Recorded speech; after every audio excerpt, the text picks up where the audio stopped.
Good morning. কি হচ্ছে সকাল সকাল? বাবা রান্নাঘরে সবাই ব্যস্ত। এই যে মিঠু বানাচ্ছে হাফ বয়েল ডিম দুজনের জন্য, আর জয় কিছু নিয়ে একটা ব্যস্ত। কি নিয়ে ব্যস্ত রে দেখা? ওরে বাবা, পমফ্রেট ম্যারিনেশন করে রাখছিস? জয়ের পার্টি আছে আজকে বিকেলে। এর মধ্যে কি মশলা দিলি? কি মশলা দিলি এর মধ্যে? এর মধ্যে শান মশলা, আচ্ছা আচ্ছা, দেখা কতটুকু? না আরেকটু দে, আরেকটু ভালো লাগবে। ধনেপাতা আর কাঁচা লঙ্কা জাস্ট স্মেলটা অসম লাগে। কাঁচা লঙ্কা একটুখানি এই শিলনোড়াটায় থেতো করে একটুখানি দিয়ে দিলে ভালো হবে।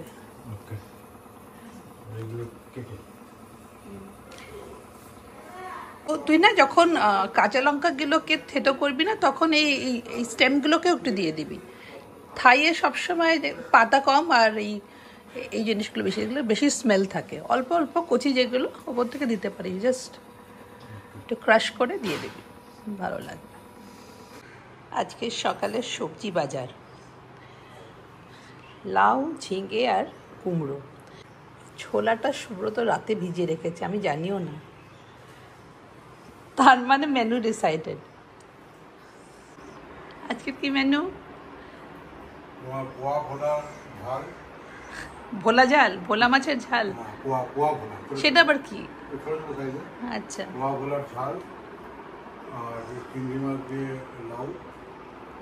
আর ছোলা ভিজিয়ে রেখেছো মানে কুমড়ো আর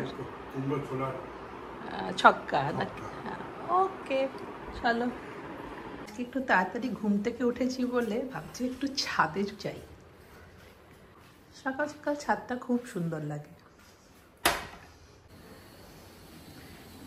কি সুন্দর হাওয়া, সব কাপড়গুলো ভিজে তাই সব এখানে শুকোতে দেওয়া।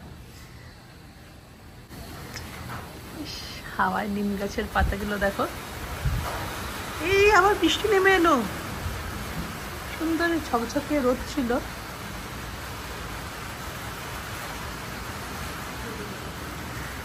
আজকের সকালটা সত্যি ভীষণ সুন্দর। সত্যি ঘুম থেকে এতটাই দেরি করে উঠি যে ভোরের দিকে এক কাপ চা নিয়ে ছাদে বসার এক্সপিরিয়েন্সটাই বেশ হয়ে যায়। সকাল সকাল জয়কে আমাদের বাড়ির রান্নাঘরে দেখে নিশ্চয়ই তোমরা মনে করেছো জয় কি আমাদের সঙ্গেই থাকে? না, তবে লাস্ট 1.5 মাস ধরে ও আমাদের বাড়ির উপরের রুমটাতে আছে, কারণ ওর পুরো ফ্ল্যাটটাই রেনোভেট হচ্ছে। আর কয়েকদিনের মধ্যে শুধু ওর ওয়াশরুমটা রেডি হওয়ার অপেক্ষা, তারপরেই ও শিফট হয়ে যাবে। আরে এত সুন্দর সকাল, অথচ তোমাদেরকে বেশি করা হলো না। গুড মর্নিং ফ্রেন্ডস, কেমন আছো তোমরা? আশা করি তোমরা সকলে খুব খুব খুব ভালো আছো। আজকে দুপুরবেলা দেখলাম একটা পার্সেল এসেছে। পার্সেলটা সুব্রতর নামে আর এসেছে কেরালা থেকে। সুব্রতর এক মালয়ালি ফ্রেন্ড প্রতি বছর 1-2 বার এরকম একটা গিফট হ্যাম্পার পাঠায়। মনে হলো তোমাদেরকেও দেখানো যাক এতে কি কি আছে। ব্যানানা চিপস, এটা আমাদের সবার প্রিয়। আর আছে লেবুর আচার, শুধু লেবু না, সঙ্গে 2টো আমের আচারও আছে। আর আছে জ্যাগরি কোটেড ট্যাপিওকা, এটাও কিন্তু আমার খেতে দারুণ লাগে।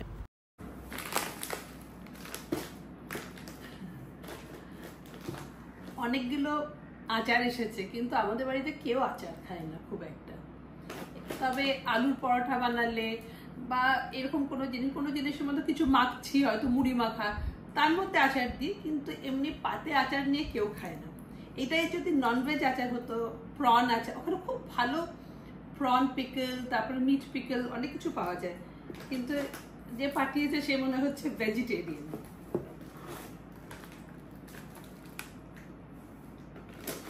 ওখানকার কলার চিপসগুলো সত্যি খুব ভালো হয়।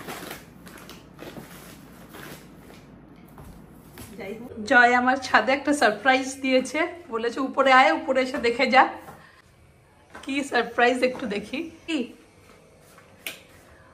ও মা, দেখো দেখো দেখো কি সুন্দর এই ল্যাম্পটা। এর ভিন্টেজ লুকটা আমার ছাদের সঙ্গে এত মানিয়েছে, যেন মনে হয়েছে আমার ছাদের জন্যই কেনা হয়েছে। আসলে এটা জয়ের বাড়িতে ছিল, আর যেহেতু ও নিজের ফ্ল্যাটটা পুরোপুরি রেনোভেট করছে, তাই এটা ঠিক বাড়ির ডেকোরের সঙ্গে মানাচ্ছিল না। সারাদিন ছাদে খুটখাট করছিল, আমি বুঝতেই পারিনি।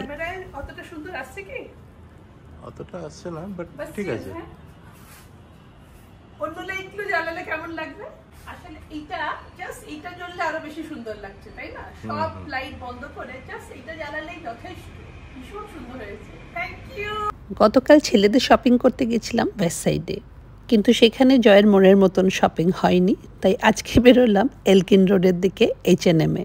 সুব্রতকেও জিজ্ঞেস করলাম যাবে কি না, কিন্তু সুব্রত খুবই ডিসিপ্লিন আর এত লেটে কিছুতেই বেরোবে না।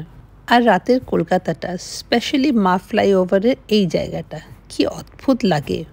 যতবারই যাই একবার করে ভিডিও করি, আবার সেগুলোকে ডিলিটও করে দিই। রাতের কলকাতাটা একরকম সুন্দর, আবার ভোরের কলকাতাটা আরেক রকম সুন্দর। এমনিতে তো দেখা হয় না, তবে একবার ভোরে বন্দে ভারত ধরতে গিয়ে দেখেছিলাম।